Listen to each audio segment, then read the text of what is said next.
చికిత్సలో జాప్యం, యువకుడి మృతి. ఈఎస్ఐ చెల్లించడంలో మున్సిపల్ అధికారుల నిర్లక్ష్యం, మెరుగైన వైద్యం అందక ప్రాణాలు కోల్పోయిన అవుట్సోర్సింగ్ ఉద్యోగి మాస రాజశేఖర్ 4 రోజుల నుంచి జ్వరంతో బాధపడుతూ చికిత్స కోసం ఈఎస్ఐ ఆసుపత్రికి వెళ్ళాడు.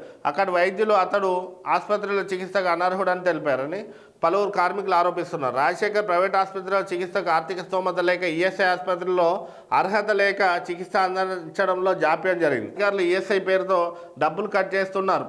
కొంత మొత్తాన్ని కలిపి కార్మికుల ఈఎస్ఐ అకౌంట్లో జమ చేయాల్సి ఉండగా మున్సిపల్ అధికారులు నిర్లక్ష్యం వహిస్తున్నారు. గత సంవత్సరం అక్టోబర్లో జమ చేయగా దాదాపు సంవత్సర కాలంగా మళ్ళీ ఈఎస్ఐ అకౌంట్లో అధికారులు డబ్బులు జమ చేయాలని కార్మికులు వాపోతున్నారు. ఈ కార్మికుడు చావుకి ఎవరైతే నిర్లక్ష్యంగా వివరించిన అధికారి ఉన్నాడో అధికారిపై కార్మికులందరూ ఐక్యంగా ఉండి అధికారిపై కేసులు నమోదు చేయాలి.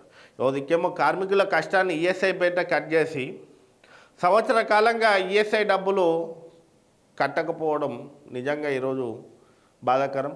ఈరోజు ఈ కార్మికుడికి ఈఎస్ఐ కట్టుంటే ఈఎస్ఐ ఆసుపత్రిలో మెరుగైన వైద్యం అందించుంటే ఆయన ప్రైవేట్ ఆసుపత్రిలో పోయి వైద్యం చేయించుకునే స్తోమత లేనప్పుడు ఈయనకి ఈఎస్ఐ కట్టుంటే ఈరోజు ఈ కార్మికుడు చనిపోయే పరిస్థితి ఉండదు. ఖచ్చితంగా నిర్లక్ష్యంగా వివరించిన నస్పూర్ మున్సిపల్ అధికారులపై చర్యలు తీసుకోవడానికి పోలీసులకు కార్మికులందరూ అవుట్సోర్సింగ్ కార్మికులందరూ ఐక్యతగా పోయి పోలీసులకు ఫిర్యాదు చేసి అధికారుల మీద క్రిమినల్ కేసులు నమోదు చేయడానికి కార్మికుల ఐక్యతను చాటాల్సిన అవసరం కూడా ఉంది.